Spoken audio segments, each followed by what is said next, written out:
বিশ্বজুড়ে mobile phone ব্যবহারকারীদের উপর মার্কিন প্রভাব নিয়ে একটি প্রতিবেদন প্রকাশ করেছে চীন সাইবার সিকিউরিটি ইন্ডাস্ট্রি অ্যাসোসিয়েশন। প্রতিবেদনে দাবি করা হয়েছে, SIM card, system software, operating system, data cable, wifi, Bluetooth, cellular network, GPS ও বৃহৎ ইন্টারনেট সেবার মাধ্যমেও আড়ি পেতে বিশ্বব্যাপী তথ্য চুরি করেছে মার্কিন গোয়েন্দা সংস্থাগুলো। প্রতিবেদনের তথ্য অনুযায়ী মার্কিন গোয়েন্দা সংস্থাগুলো ব্যবহারকারীদের তথ্য, অ্যাকাউন্ট, ডিভাইস, লিঙ্ক, অবস্থান এবং অন্যান্য তথ্য ব্যাপকভাবে চুরি করছে। বিভিন্ন দেশের সাইবার নিরাপত্তা এবং জাতীয় নিরাপত্তার জন্য এই ধরনের কর্মকাণ্ড একটি গুরুতর হুমকি। বসুন্ধরা, উত্তরা, বনশ্রী, কুড়িল ও বাড্ডা সহ রাজধানীর বিভিন্ন স্থানে অভিজাত ও অত্যাধুনিক মানের ফ্ল্যাট কেনার এক নির্ভরযোগ্য প্রতিষ্ঠান pleasant properties limited.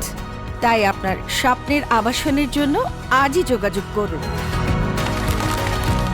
Pleasant properties limited, where destiny matches eventually.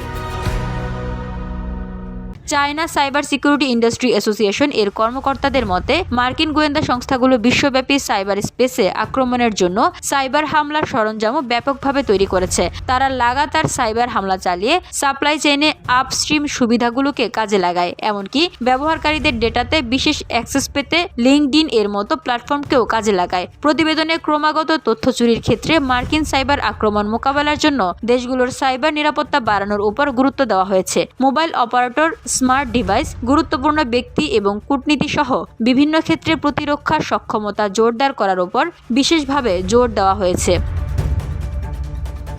VOD Bangla news desk.